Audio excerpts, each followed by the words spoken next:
Howdy, howdy, y'all. Welcome back to some more logic. Where today we're going to be going over a couple of examples of how to do proofs in logic. We're going to be doing two involving normal proposition logic and two involving sets. So we'll get a bit of experience with some word problems and some experience with converting between set notation to propositional notation. Without further ado, let's get started. So, over here, I have a simple prompt to start us off with. Jake's car is used. All used cars are old. For any given car, if it is old, it'll be slow. Therefore, Jake's car is slow. Okay. Seems straightforward enough. I mean, this makes sense to us, but we want to be verbose. We want to actually prove that this makes sense. We want to prove that this conclusion can be reached given these pieces. So let's do exactly that. When constructing a proof, there are three steps to consider. Step one, convert, we'll say step one, right? Find the pieces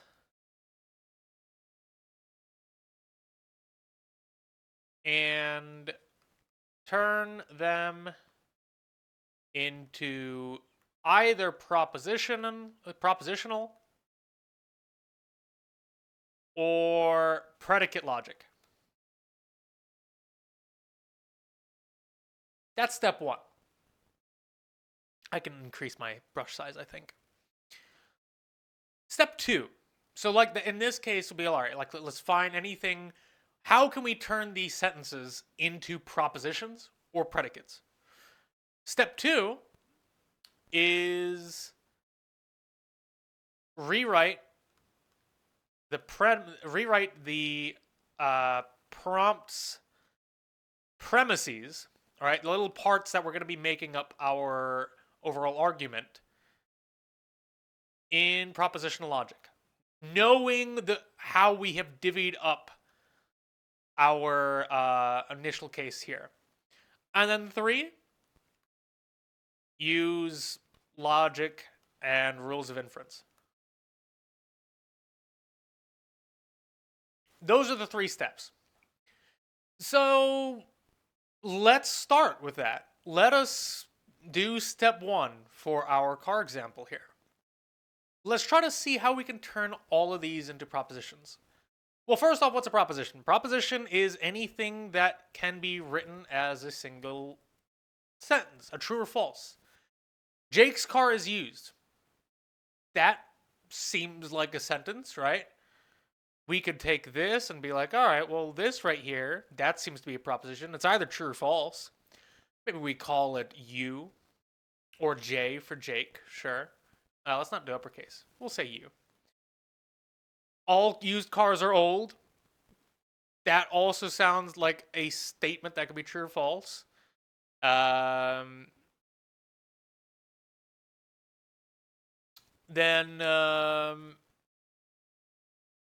well, I mean, what can we do about this?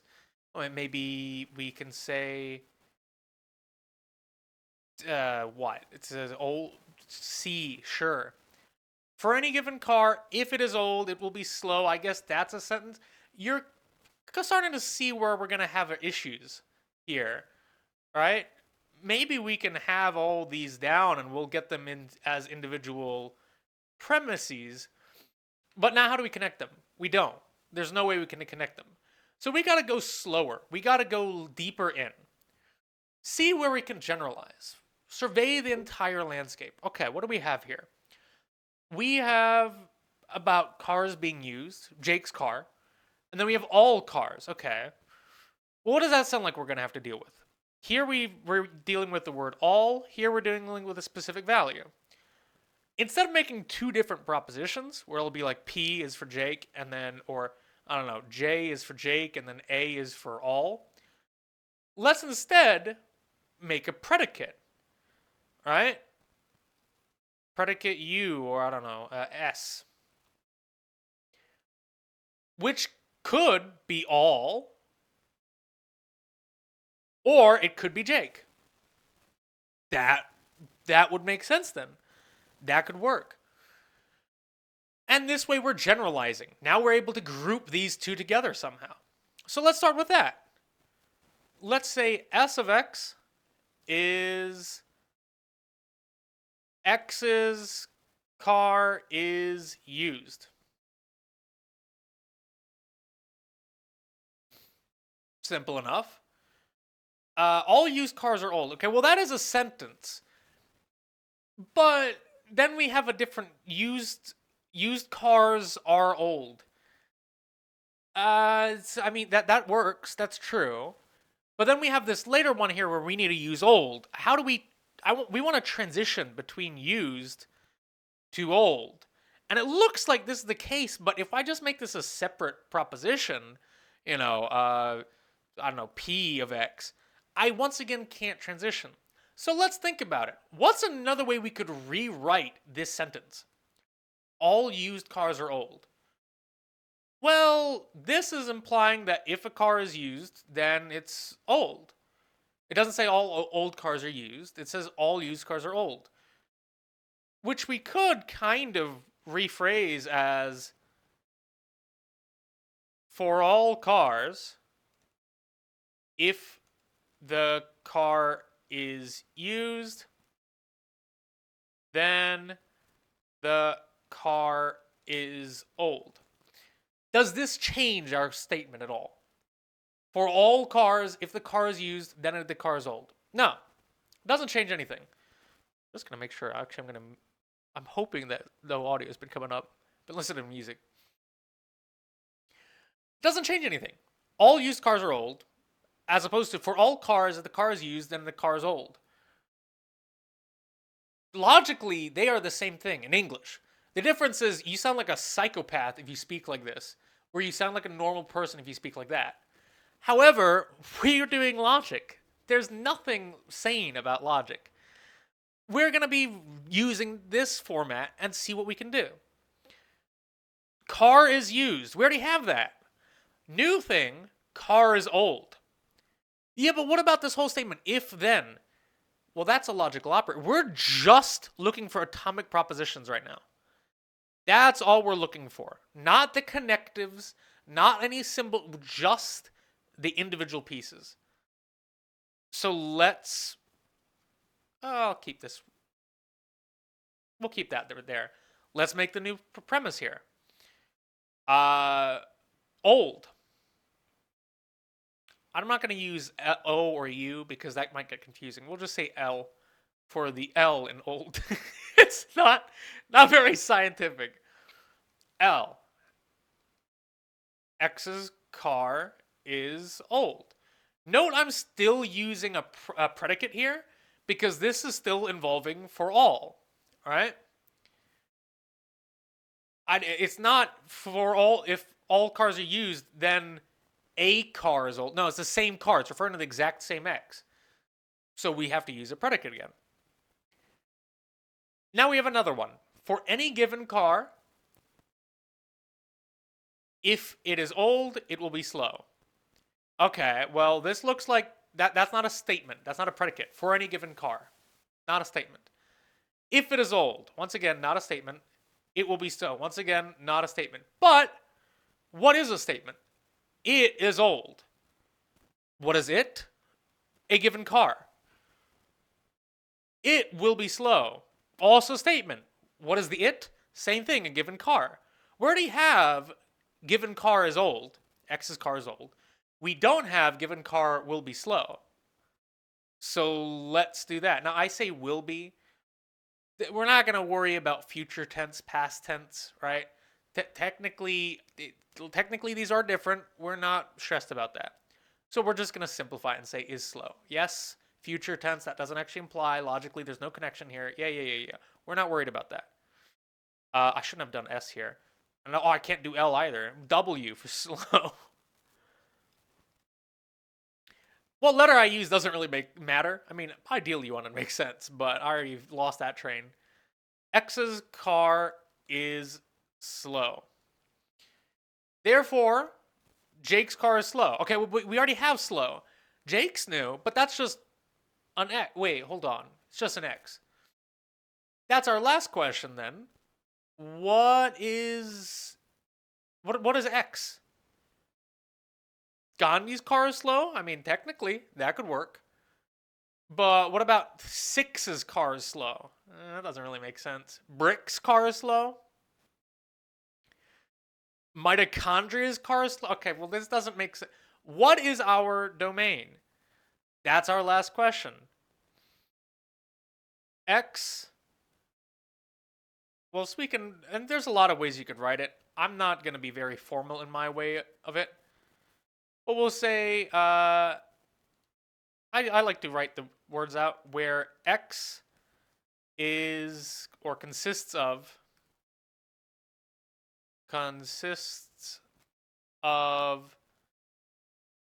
or is, oh, even better, is in the domain of all car owners. Sure. Simple enough. Let's work with that. These are our propositions. 3 predicates and our domain. We have finished step 1.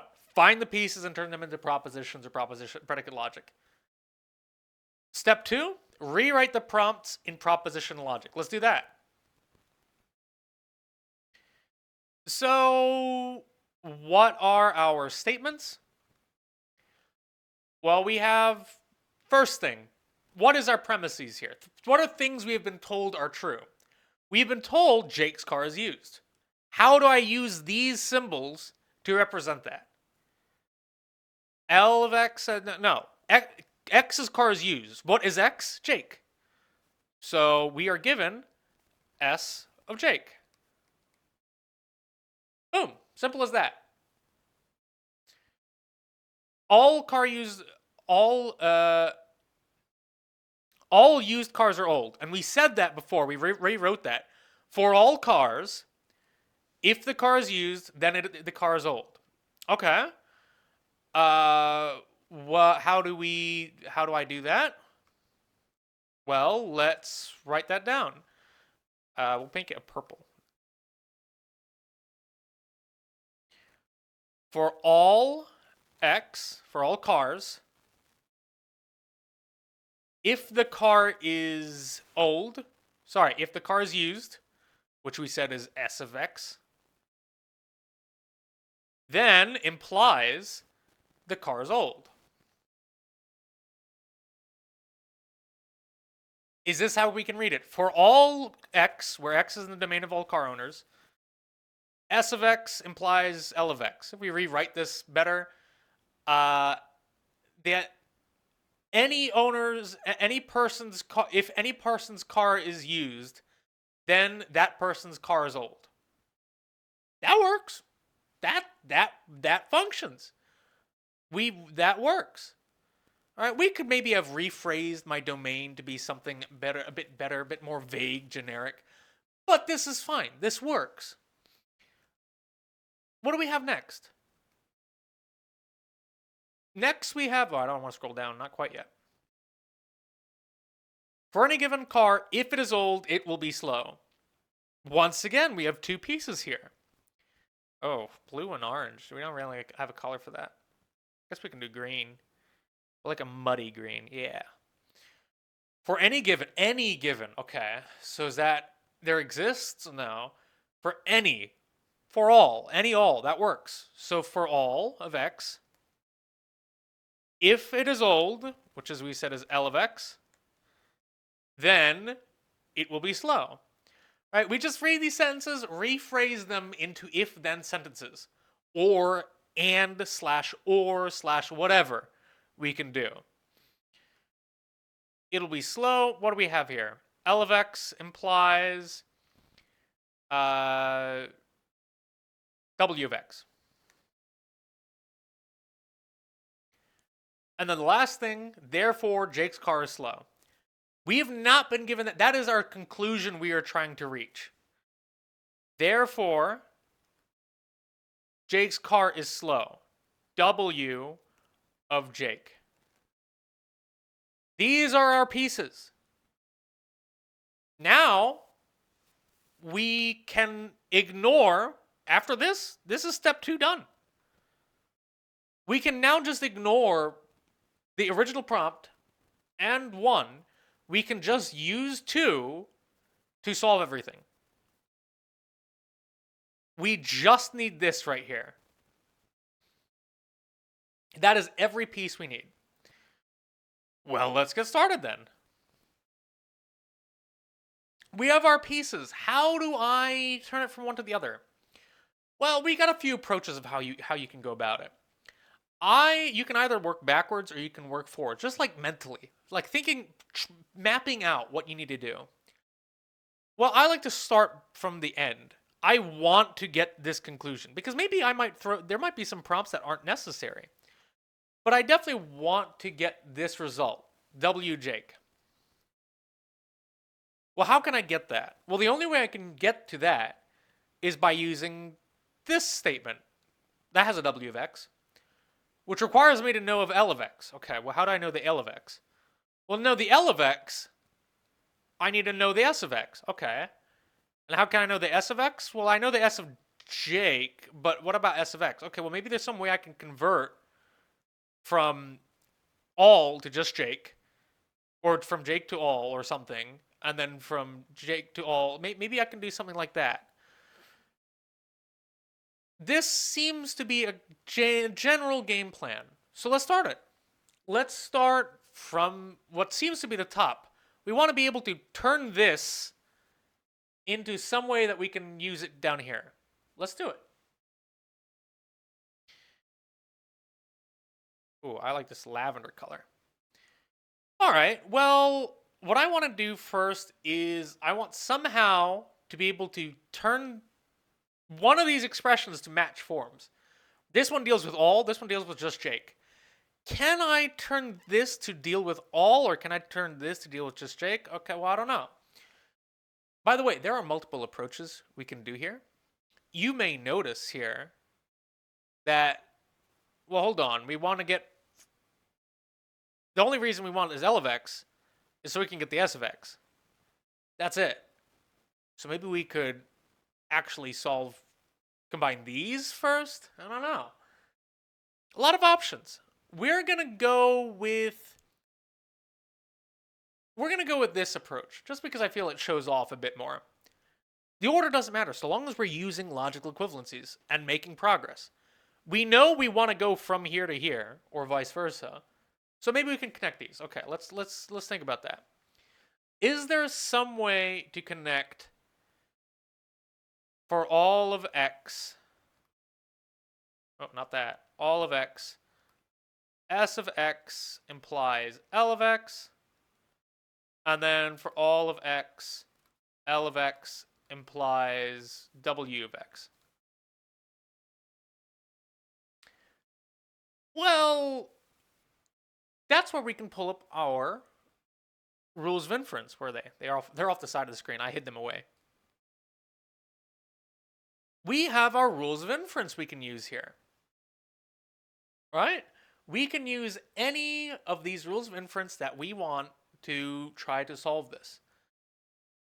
Ooh, a lot of rules of inference here. Well, what are we dealing with right now? We're trying to take two hypotheticals where the last part of one matches the first part of another. Does any of this look like that? P and Q and no. But there is an and, yeah. P, okay, one implication. Two implications where the end, the result of one matches the hypothetical of the other. Those aren't the vocab words. That works. We want this. And it gives us a shortcut where we can just go from B to R. Hypothetical syllogism. Let's use it. Let's use hypothetical syllogism. Now, you could be a bit more rigorous and be like, all right, well, technically, hypothetical syllogism just works with propositions, not predicates. However, you'll note we have the exact same domain here. All of X, all of X. So we could, if we wanted to, do it straight like that. Or we could use something like universal generalization. Universal instantiation to turn something into an arbitrary P, a C. We've got options. We'll just do it shorthand and just work with this. Let's list them out in logical order. Well, here's where we get a bit verbose with our writing. I like to number these out. This is my first statement, and this is my second. How do I know these things? How have I gotten them? These are all both premises. All right? These are premises I've been given. From that, I want to shorten them. I want to get closer to connecting the whole thing. What can I do? Well, I can, if we look at our options here, use hypothetical syllogism, which says that if P implies Q and Q implies R, then P implies R. The first thing of the first phrase implies the last thing of the second phrase. That's going to be step 3. Hypothetical syllogism. Why do I number them? So I can specify how I figured that out. Using 1 and 2. I don't think I've ever written an and that pretty before. This is the prettiest and you'll ever see me make. Hypothetical syllogism. Okay, so now we have that piece. Why did I want that piece? Well, I wanted that piece to get to W of Jake. That's my goal. But to get there, I need to convert from all to just Jake. How can I do that? Well, I could. Can I somehow convert this phrase to just deal with Jake? Or convert Jake to deal with everything? Well, I got an option to convert Jake to deal with anything. Existential generalization means that if I have a single case, I can turn it for existential, but I'm not dealing with existential, I'm dealing with universal. So we don't want to do that. We definitely want to convert from one case to universal. So what are our options that do that? Universal. Do we want to convert from all to a single case, or from an arbitrary case to all? Well, I can't do that. Arbitrary key part there is I don't think that's quite right. Oh no, that is correct. Arbitrary means that I have to that this should apply for everything. So from S of Jake, that implies that all people have used cars, which is not correct. I can go down though. I can say that since all people's cars, if for all cars, if their car is used, then it's slow. That will also apply to Jake. Jake is a car owner. So let's do that. Well, first off, there's no first off. I can now do that directly. Instead of all of X, I just want Jake. S of Jake implies W of Jake. And how did I do that? Universal instantiation. I chose any arbitrary C of my choice, and it works. I can do that. Universal instantiation using 3. Okay. So that's pretty close. Now oh wait, we seem to have something here. S of Jake and S of Jake implies W of Jake. Okay, we have the pieces. We just need to connect it to this. Well, let's bring in S of Jake now, right? S of Jake, just to specify that I have this available to me. premise. Now, using this, is there a rule of inference that allows me to convert from these two premises to get my goal, W of Jake, or closer to it at least? Well, we're dealing with an implication and just a singular proposition. Okay, well, what are our options that do that? That's just a singular proposition. That's two propositions. That's also two propositions. Or this is arbitrary now. Disjunctive, now that we're not dealing with an or. That's two implications. Oh, okay. Ooh.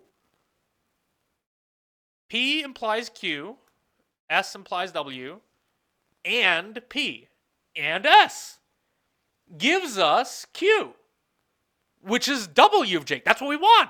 That's our goal. So we can just write it down. Modus ponens. Our result is W of Jake.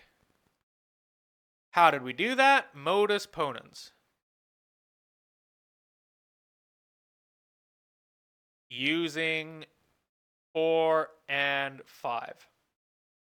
That is how we can make a proof.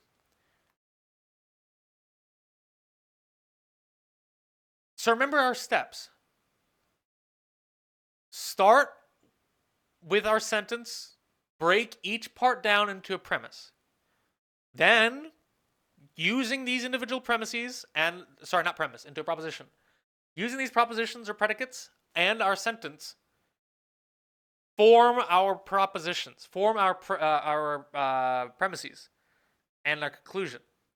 Then, using this and our rules of inference or logical equivalencies, get our result. Prove it. Let's do another example. Boop. Either Kenji or Frida cannot play the piano. Frida plays the saxophone. All people who play the saxophone can play the piano. Therefore, Kenji can't play the saxophone. Oh. Okay. All right. Well, what? Why is this one's not so obvious, right? Last one made perfect sense. This one seems a bit disconnected. Perfect time for us to use logic. What are our premises we're gonna deal with? First step. What are our propositions or predicates? Either Kenji. No, we don't care about that. Predicate is a sentence part here. Frida cannot play the piano. Kenji cannot play the piano. Okay, that seems like those could be options. Oops, don't want that. Kenji cannot play. Frida cannot. Okay, well, they're disconnected. Can we group them up somehow? Not really, unfortunately. Because I can't. I could say there exists someone, but that negates Kenji and Frida.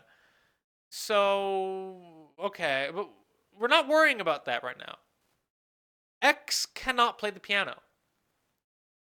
That's a sentence. I personally, if I see cannot, I like to turn it into can and just negate it later if I need to. Well, you can negate easily. So what about someone can play the piano? We could also, if you wanted to, do X cannot play the piano, but I prefer doing it always positive outlook on life. Let's do that. We are given P of X, and that is X can play piano. Okay.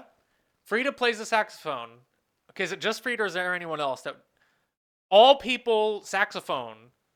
Kenji, saxophone. Okay, looks like we don't want to constrain this to just one person. It's going to be another predicate. S of X equals X can play saxophone.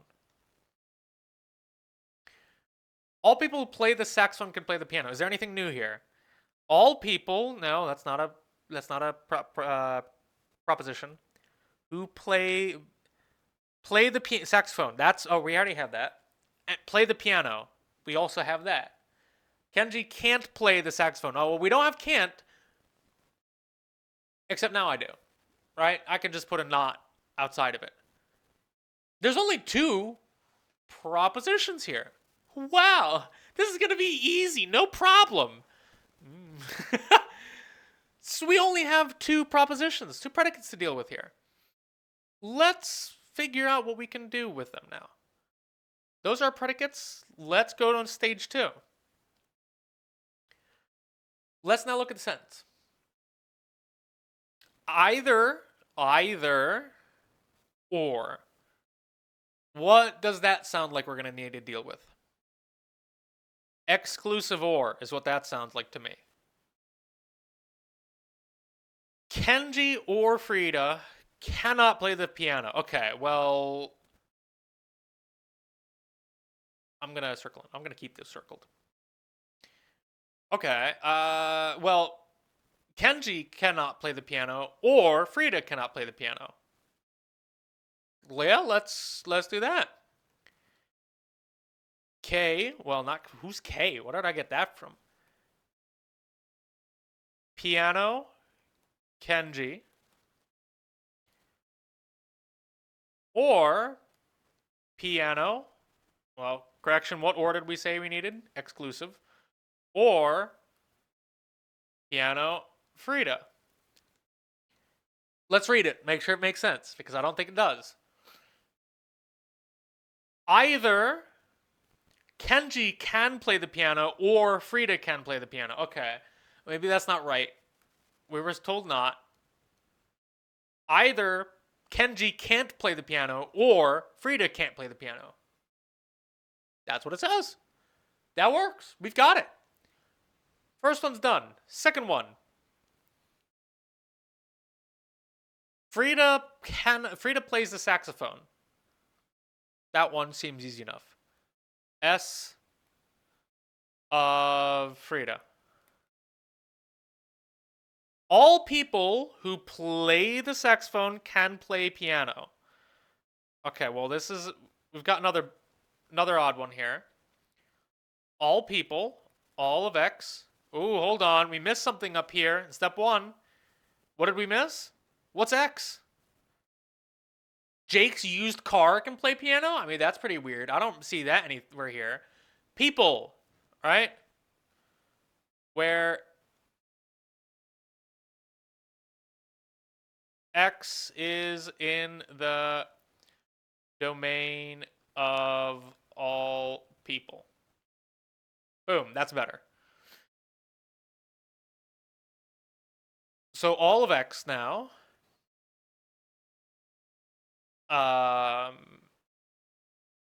People who play the saxophone can play the piano. Okay, well, how do we phrase that? Propositional and? All people who play the saxophone and play the piano. All people play the saxophone and all people play... No, that doesn't sound right. All people play the saxophone or play the piano. No, that doesn't say that at all. All people who play the saxophone... or if...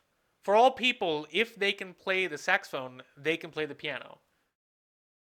That sounds pretty correct to me. We're dealing with an implication. For all people, if they can play the saxophone, then they can play the piano.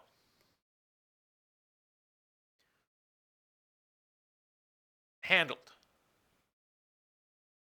Last one. Kenji can't play the saxophone. Simple enough. S. Kenji. That means Kenji can? No, not that. Can't. And that's what we're trying to go for. That's our conclusion. That's step 2. Step 2 was done.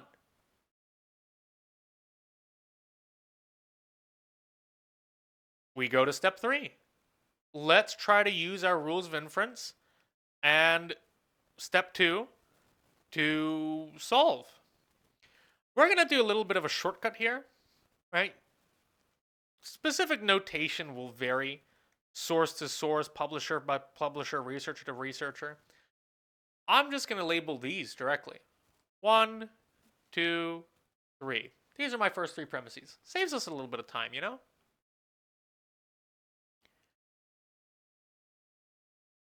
And I'll keep our lists here of our rules of inference just on the side. All right. What can we do? We have our 3 propositions. Ooh, where do we start? Well, what's our goal? Not S of Kenji. The only way we can get S of Kenji is through this one here, which will need to turn from all X. So we need to probably universal instantiation at some point. But we need P of X for that. How do we get P of X? We get P of X from this statement. Well, but P of Kenji specifically. We get from here. But to know that, we need to know P of Frida. But to know P of Frida, the only thing that lets us do that is this, where we need to know S of Frida. But we know S of Frida. Okay, so that's good. That's good. We can handle that. Okay, that's useful.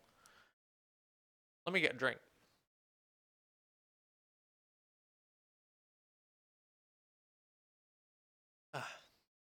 Man.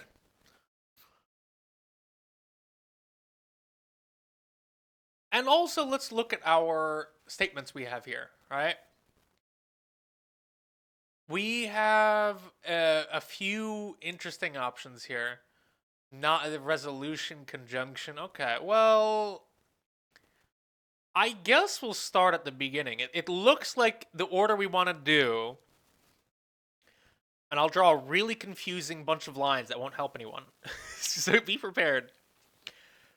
We're going to start with Frida, go to that, and then from that we're going to get P of Frida, which we will then use up here. I'm actually just going to connect it like this. Which will give us P of Kenji, which we can once again use down here now. And then we'll have, that'll give us S of Kenji, which we can use here. Okay. That seems to be our order. Let's start off with the beginning. S of Frida, and for all S of X implies P of X. Okay. Well, let's start off.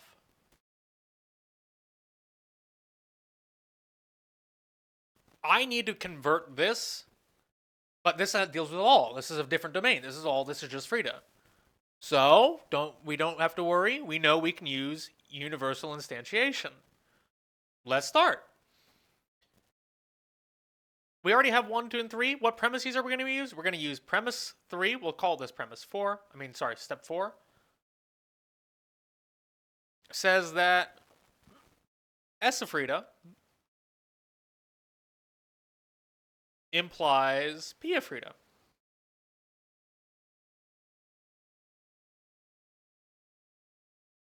Okay. That's all good. Then, and how do we do that? Universal instantiation using 3. Wonderful. No problem. Let's do the next one. 5. So that was our first arrow from S. Well, okay, we haven't connected them yet. We now want to connect S of Frida with this statement.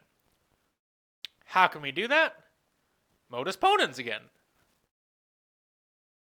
S, and we know that P implies Q, and P gives us Q, which means P of Frida.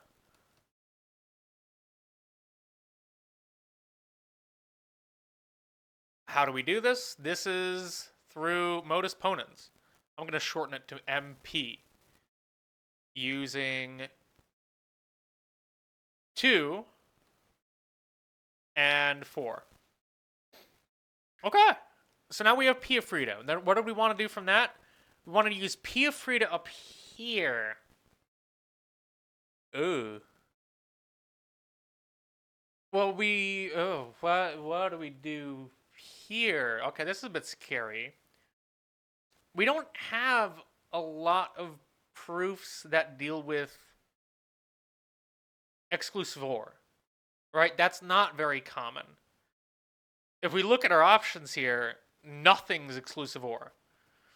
So maybe we're going to take a bit of a side. Can we rewrite an exclusive OR in some way that's a little easier for us to work with?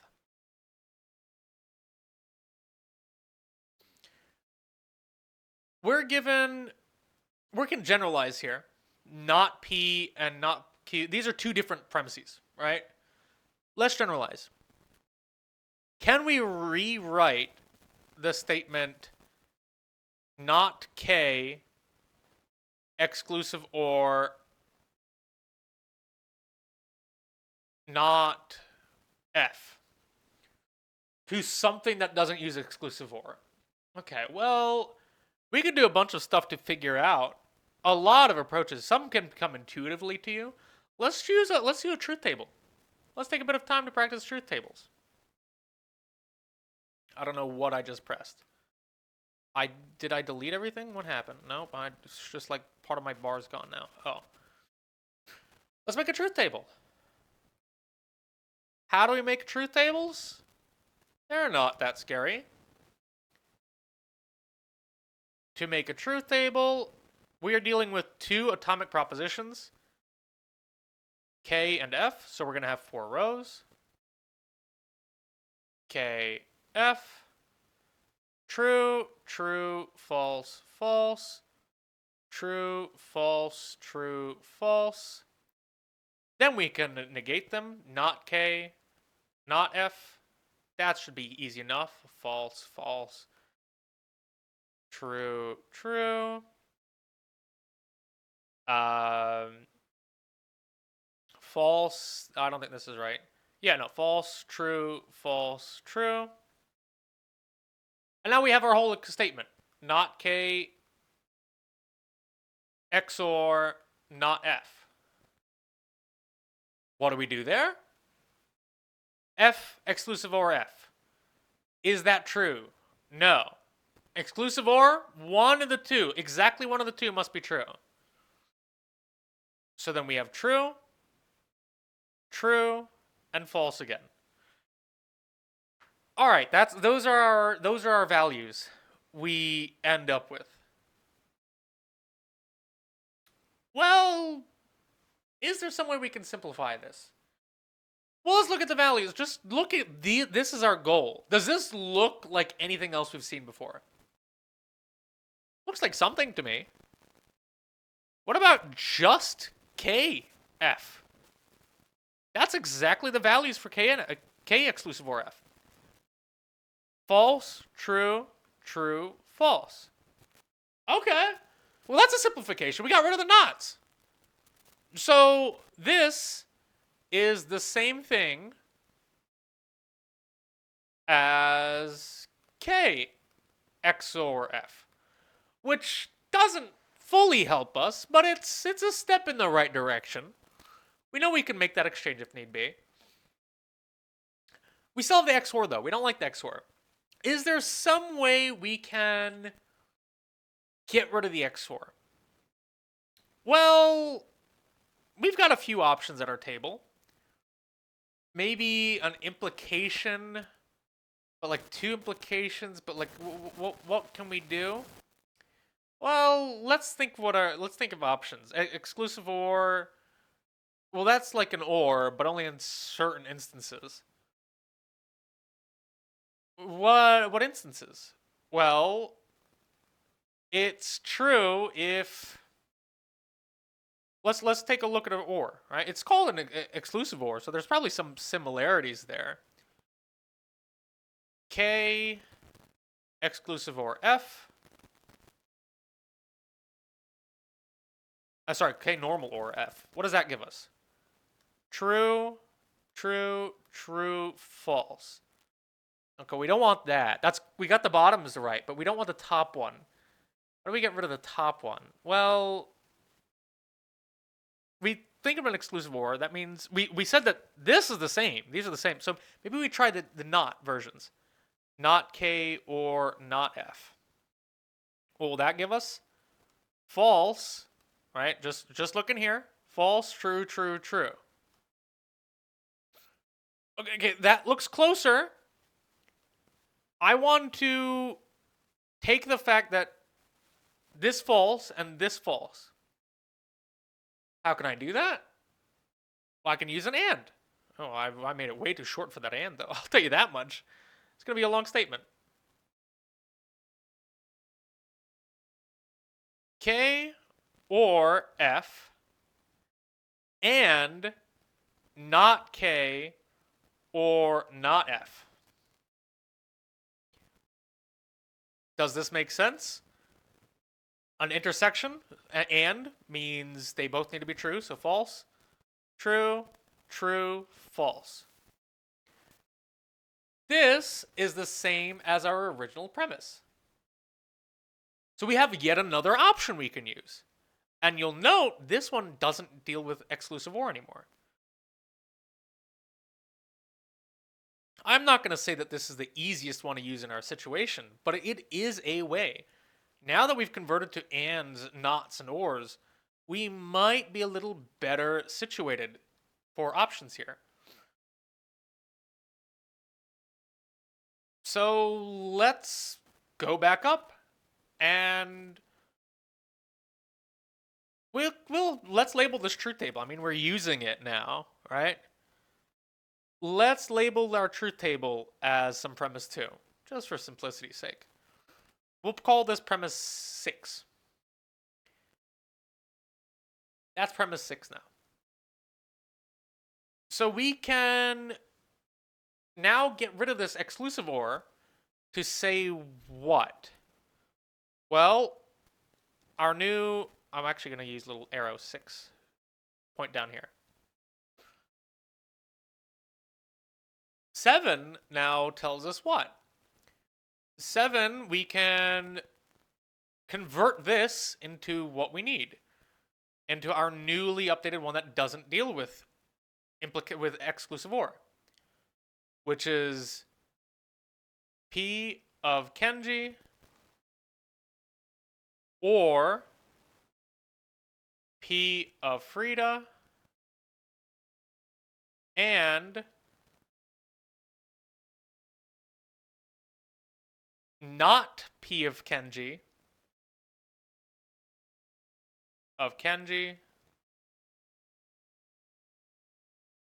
or not P of Frida.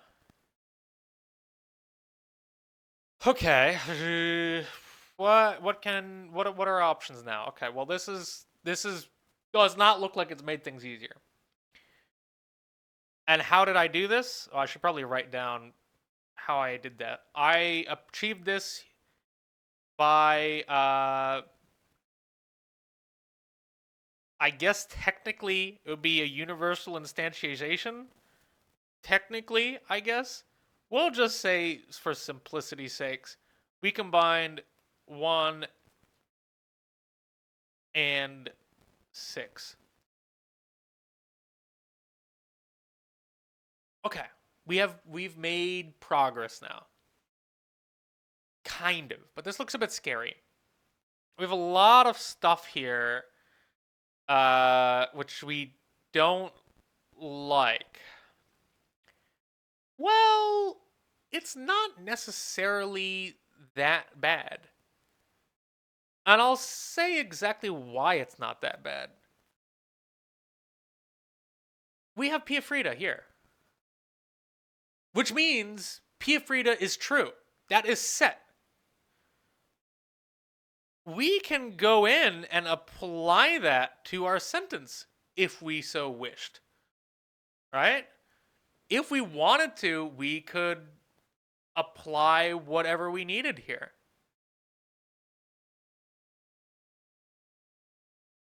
So let's do that.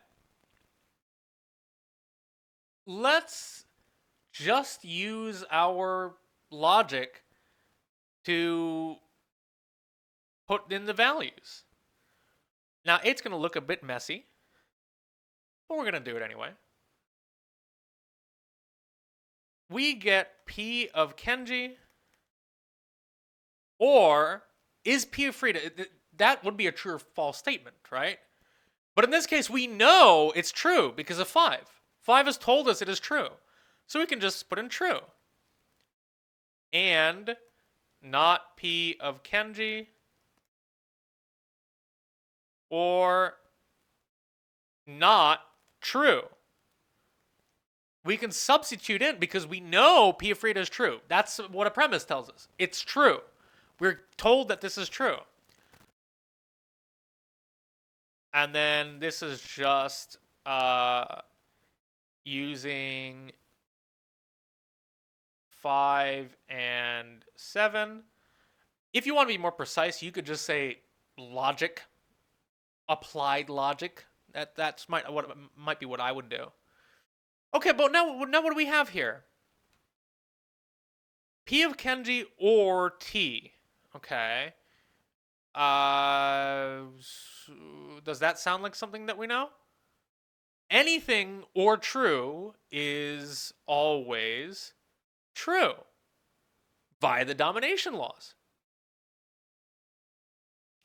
And not P Kenji or not T.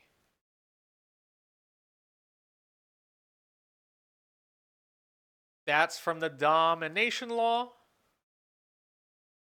using 8. Okay.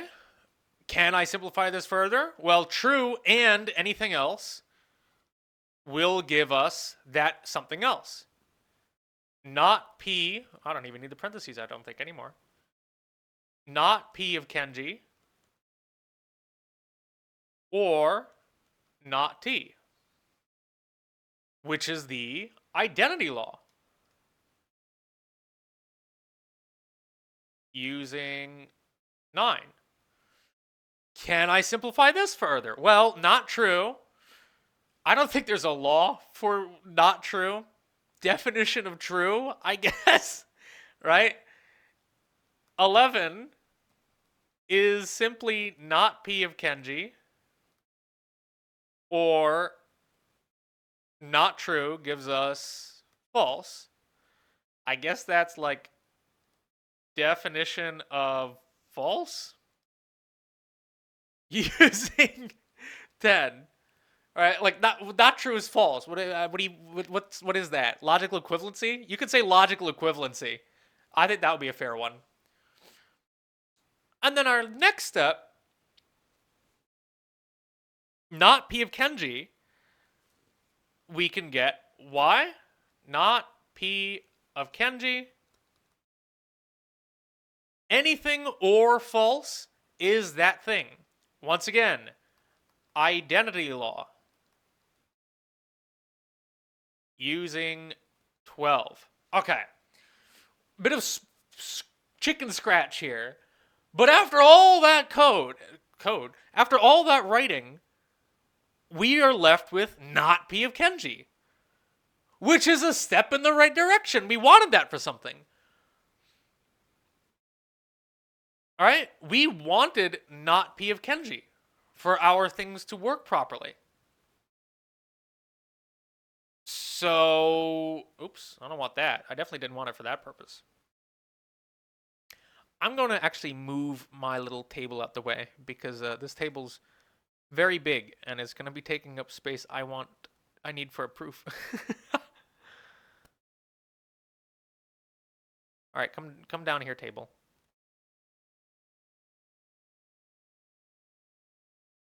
Yeah, that's fine. Okay. We're closer. We still haven't quite gotten it. Let's switch colors to delineate that we have moved on to another process. Hot pink, sure. Okay, so we have not P of Kenji. We want to get... So we needed that for this one. But hold on, what's our issue? We're dealing with all X, we just want to deal with Kenji. We've dealt with this a million times before. 13, what are we going to do? Turn this and just deal with Kenji. S of Kenji implies P of Kenji. Which is what? I'm actually going to zoom in a bit more. You guys don't need to see everything. Universal instantiation. We've done that before. UI using 3. Why have we done that? Well, we want to now use this in conjunction with, with not P. Ooh. We got to convert not P to something. Okay, well, let's look. Let's look. We're dealing with an implication. We want to get S Kenji, but we actually want to get not S Kenji. Is there any way we can get not P from, I'm saying P and Q because Q is it's at the end, all right? From, or not, I guess not S. From S implies P and not P. Okay, well, let's take a look. What are our rules of implication? We're dealing with an arrow. We're dealing with implication. That's just one thing. No, okay, we need to deal with an implication. It's one of these 3. Only one implication. Modus ponens again? No, that's no knots. What about this one?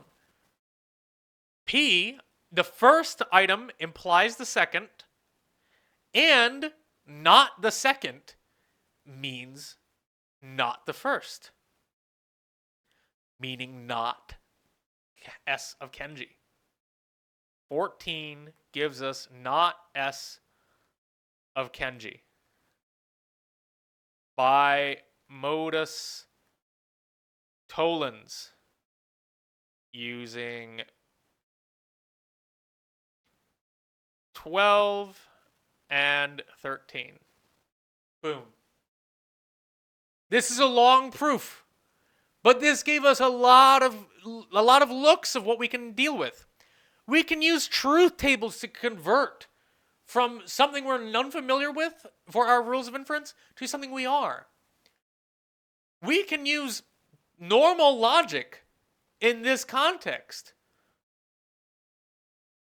So long as, there's a big restriction for the normal logic, so long as we didn't have to use any rules of inference to get to that point. This step right here was just 1 and 6, and 1 is just a prop. We didn't use any rules of inference here. This is just an equivalency. That's all this is. It's just an equivalency, and 1 is just a statement. We can do that. We were able to do it. And we used a lot of rules of inference. We can use all of those things in conjunction, pun intended, to get us a proof.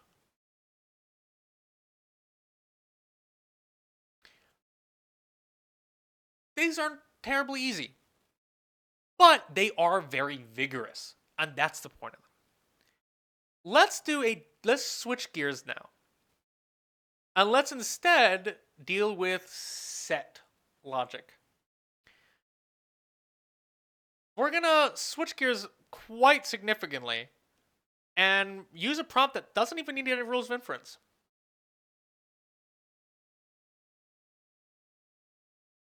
That's a statement. What is this? This is a distributive law, right?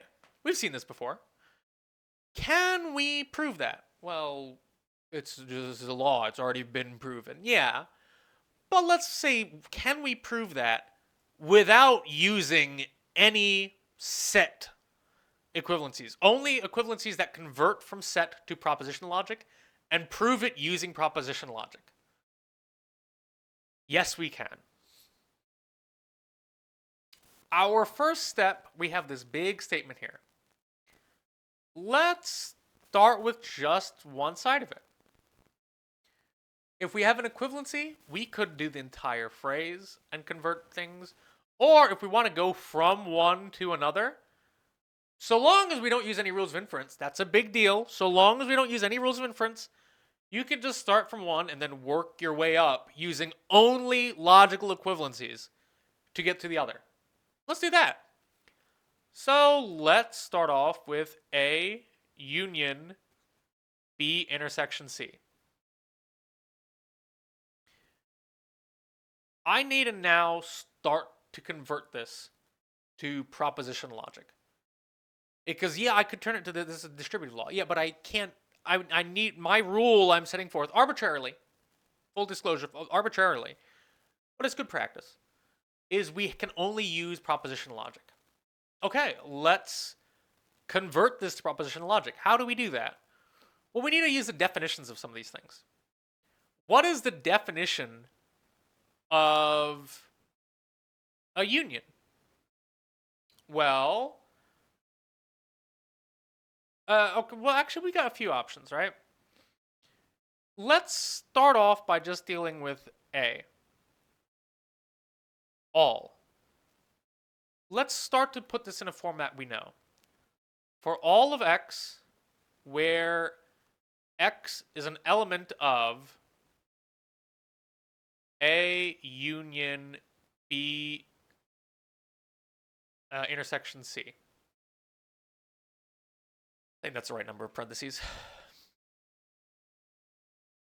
Why have I done that? No real reason. Except we're now introducing this premise of X as an element of, right? This is just our initial, how did I do this, right? This is like definition of sets, really. That given an X, you can have an element of it for all X, which is element. Well, can you? Not quite. Where's our problem here? This is saying for all X's, X is an element of A union B and C. Okay, well that doesn't quite work because that's not quite our statement here. But we're also not implying anything here. We're just dealing with this first part. We're saying this should work for all X. For all X where this is true, it should get us this result. We've got a few kind of generalities here. This is why it'd be a bit better if we use this approach. The whole equivalency, if we want to be more verbose. We won't worry about that right now. All right? What we could instead do if we wanted, and I kind of want to show this off instead. Oh, well, there goes me just, I could have just scribbled it out. That would have been way easier. Is this approach. X, where X is an element of A union B intersection C.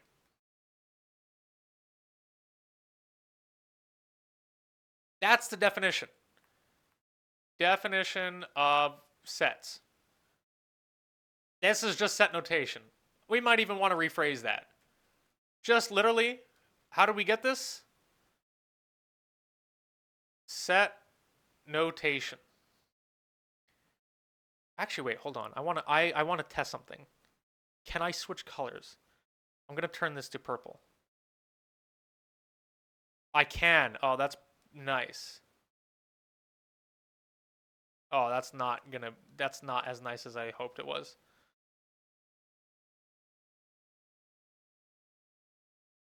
This is not nearly as, you guys can't see what I'm doing. I'm clicking a button on my pen to write. Just does not feel comfortable. That's set notation. Well, why are we doing this? We're doing this to start converting from set logic to propositional logic. So let's start doing that. For all X, X is an element of A or X is an element of B. How did I do that? What kind of magic did I do to achieve this? Or X is an element of B intersection C. That's the definition of an intersection, right? I'm actually just going to do this button this way better. Definition of an intersection. Sorry, not intersection, union.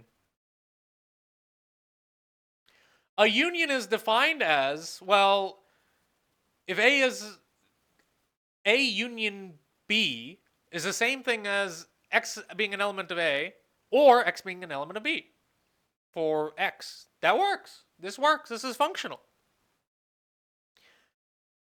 What's the next thing we want to do? Okay, well, we have, this is in set notation now. I mean, logical notation. This is a proposition. This is a propositional logic. This is a B or B intersection. We don't want that. How do I convert that out? Well, that's not bad. X where X is an element of A, or X is an element of B, and X is an element of C. There's going to be a lot of parentheses here. How did I figure that one out? That is the definition of an intersection. Right? Now let's look at what I have here. Do I have any set notation left? Well, A is a set, but X is an element of A. That's a proposition. That's no longer a set. I'm not saying A. X is an element of A is a true or false statement. X is an element of B is a true or false statement. Or, logical, X is an element of C. These are all now propositions. Everything we have here are proposition logic. So now we can use propositional logic. How's the rule of distributive, what am I trying to do? Well, I'm trying to get to this notation, which is just a distributive law. Can I get to something that looks like that? Well, yeah, I can use the distributive law in propositional logic, right? For X, I can say that, because we can just think of this as A, B, and C if we so wanted. A or B and C. Well, distributive law says that we can split them out if we want. So that means that X is an element of A, or X is an element of B. This is not gonna, no, this is fine. And X is an element of A, or X is an element of C. Does that look kind of similar to what we want up here? That looks right, except we're dealing with ors and ands instead of intersection and unions. Well, that does not a problem. This is the distributive law, which is exactly what we're trying to prove. Which is just to say, we are able to convert from sets to propositional logic and effectively use anything that you would use in propositional logic on a set. If you want to be rigorous, we just got to go in the middle, man. That's why all of our logical equivalencies for sets hold. It's because you can convert them all into propositions and then convert them back. That's what we have to do now, convert this back. Well, we can very simply convert this back by going backwards. We have unions now, intersections. Well, what about we do where X is an element of A union B, or X is an element of A union C. How do I know that? Well, this is the definition of a union.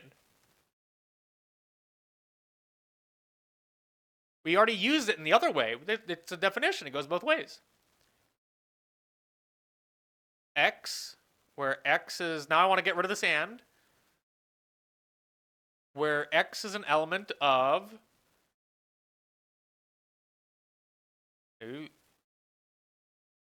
A union B intersection A union C. How do we get that? Definition of an intersection.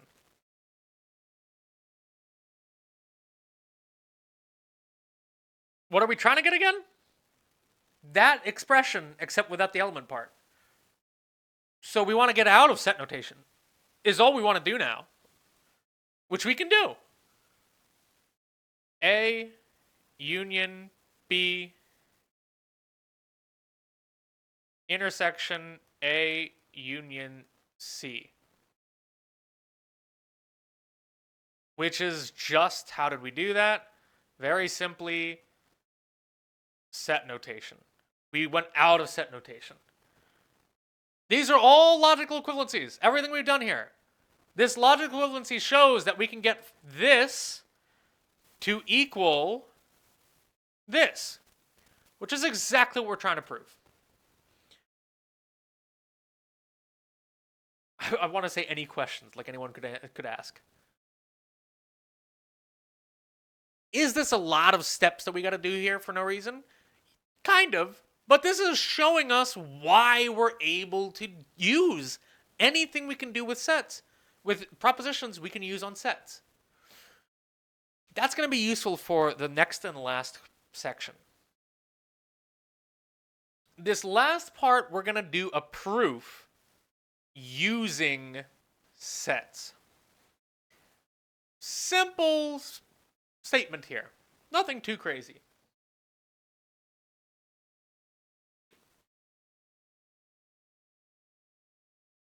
A union B minus B is a subset of not B, complement of B. All right, well, we could freehand it and see if that makes sense. A union B, well, we have two circles. Oh, hold on, that's wrong. I don't want to be here. We have two circles,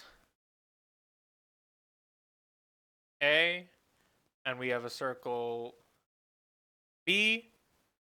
We can assume that they are not exactly the same, or they might be. They might have some overlap. Who knows? So A union B. Oh, and we got the universal set, which is the whole thing, right?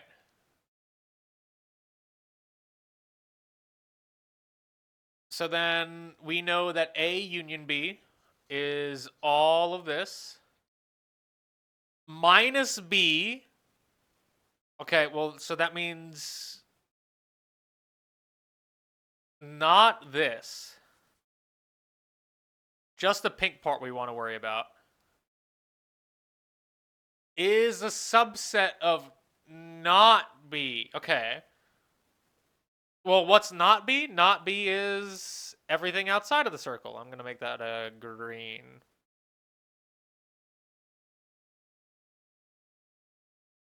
Is all this, everything that's not in the red circle, including the entirety of the thing shaded in pink. Okay, that seems to make sense, but this is a very nasty proof. It's not really a proof. It's just disgusting is what it is. So let's try to actually formally prove that using logic. Well, we could first off try to convert this immediately into set proposition logic, and we can. We could do that immediately, and then we're just dealing with proposition logic. But if we can first see, can we use some set logic? It's less writing. We like less writing. Well, let's start off.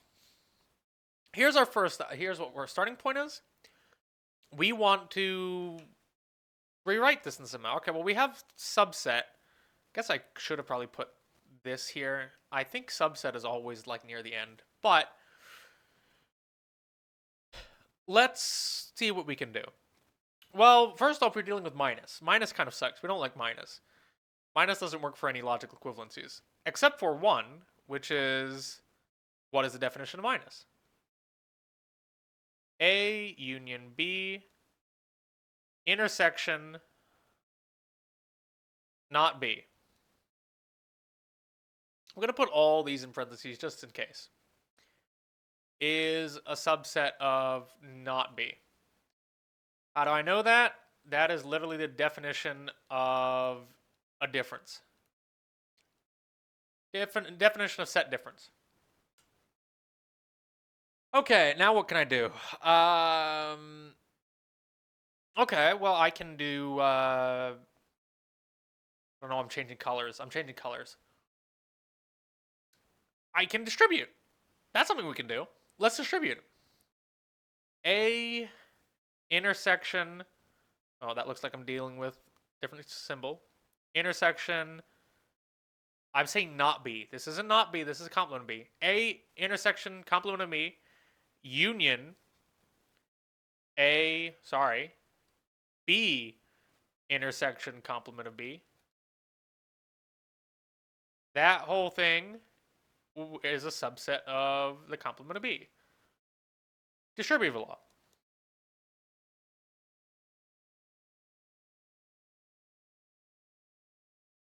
Where do we go from here? Well, okay.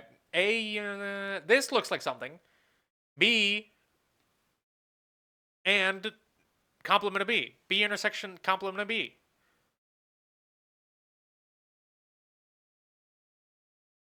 What is our law that allows us to do that? Well, we have a logical equivalency here.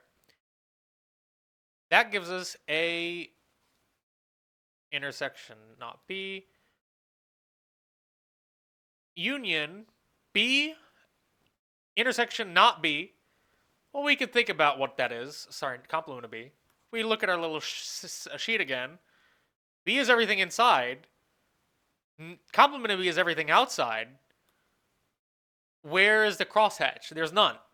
It's the empty set. How do we know that? Well, we have a law for that. The complement law.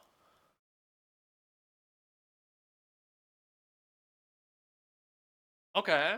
And then this looks very similar to something we didn't know before. A intersection complement of B union not union the subset of the empty set. Okay, well, anything union empty set is just the original value because the empty set literally has nothing to add to that union. How do we know that? The identity law. Okay, well, this is better. This looks more manageable. A intersection complement of B is a subset of complement B. And that seems intuitive. But let's try to prove that more rigorously. There is no logical equivalency that handles that. No, none that we learned that deal with sets. So what can we do? All right, well, I mean, we could just guess. That's a really good idea. Let's not guess. You can make a truth table. Once again, not ideal. We could use Venn diagram. That'll work. This is simple enough. Well, let's not do that. Let's use set notation. Let's try to prove it. We can do so quite simply. We have, let's convert this to set notation. X, where X is an element of this whole thing. Okay, is an element of. What do we do here? This is a bit weird. An element of this being a subset of. That doesn't really make sense. We can instead go straight up and use the definition of a subset. What is the definition of a subset? Definition of a subset is that for all x,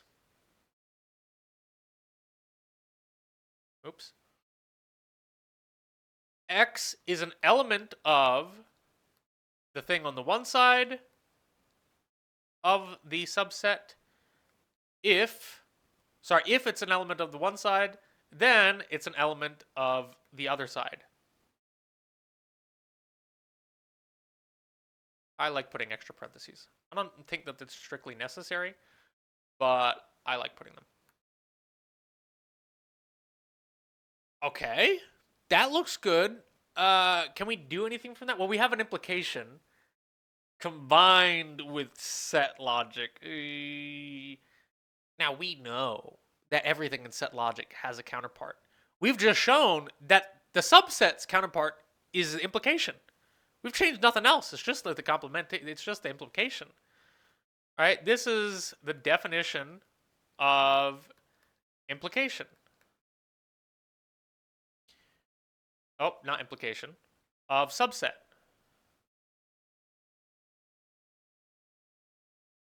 Okay, where do we go from here? Well, we want to turn this all into proposition logic. We have this arrow, turn it all. Meaning we need to get rid of the straggling. Oh, well, we got the complements too. How do we handle that? Well, we'll get to that. Is an element of A, and X is an element of B, complement of B, implies X is an element of the complement of B. Okay. Once again, now we're kind of at a good point where realistically we could just use this. Realistically, we could just be like, yeah, we're good. We can just use logic at this point. But let's get rid of everything. For practice, let's get rid of everything. Everything to do with sets. What is this? Def of intersection.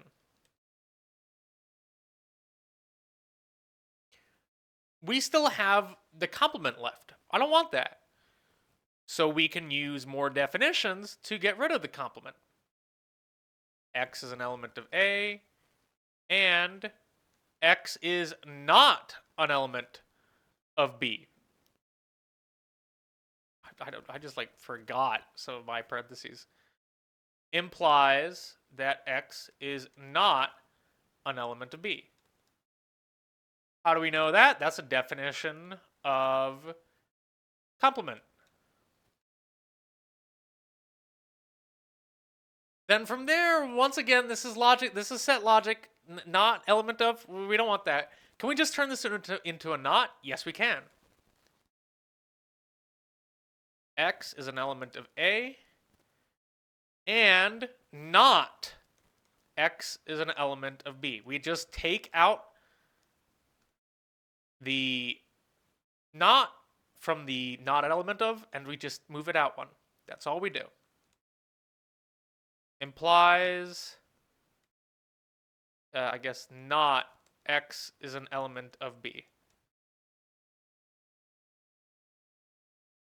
Which tells us, how do we get that? Definition of, I'm just going to just literally throw the symbol of, definition of not an element of. Now let's look. Do we have anything set related? Each of these are individual premises that are just think of them as, once again, we can just think of them as A or B. A and not B implies not B. Okay. Well, now what do we do? A and not B implies not B. We can make a truth table for that, sure. But we're dealing with an implication. What does that mean? We can consult our, you thought we were free of them, our rules of inference. We can consult our rules of inference. Is there a rule of inference that we can use that will help us determine this outcome? Using these two, get this conclusion. Well, let's check. We have an and on just an and. Two propositions and an and. A and B, or P and Q. P and Q gives us P and Q. No, we don't want that. Well, it's actually P and not Q, right? We have P and Q gives us Q. This is P and not Q gives us not Q. That's fine, right? That's perfectly okay. All this simplification says is if you have two things in a conjunction, you can just in a conjunction. That means if the conjunction is true overall, that means each half of the conjunction must be true. That's the definition of a conjunction. So this literally is simplification. I don't like that color. I mean, I like that color. I don't think that you guys like that color.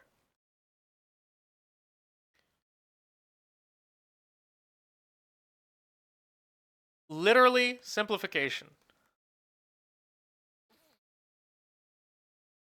All right? That's what it is.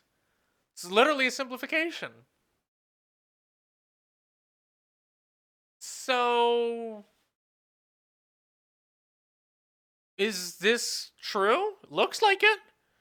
We've proven it by a simplification that this appears to be true. These are all logical equivalencies, and we've gotten to the conclusion that yes, this is a true statement. We're not trying to convert from one another. This is a true statement. We don't gotta go any further. We now know this is true. At this point, we didn't know if it was true.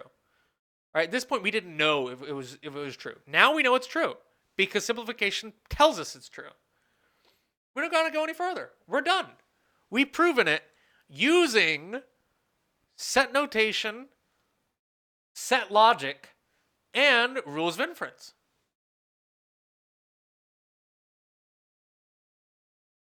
You'll notice that it's pretty easy to convert subset into implication. That's because really any rule of inference you see here, you can apply with sets if there's a subset at some point. Honestly. Now, sometimes it doesn't really make as much sense, right? If P then Q makes a lot more sense than A is a subset of B. If A is a subset of B and A, then the whole thing is a subset of B. What? Like, that doesn't make nearly as much sense as this notation, right? If X is an element of B and X is not an element, X is an element of A, and X is not an element of B, then X is not an element of B. That makes way more sense than us trying to say intersection or subset, which is why it's good to convert it to this. Now, hopefully this was a good kind of look at proofs and things like that. Hopefully this was a good experience of how we can set up proofs, our steps involved, and also how we can use set notation combined with rules of inference and stuff like that to prove certain things in sets as well. Hopefully this has been constructive and has broadened your horizons. Take care.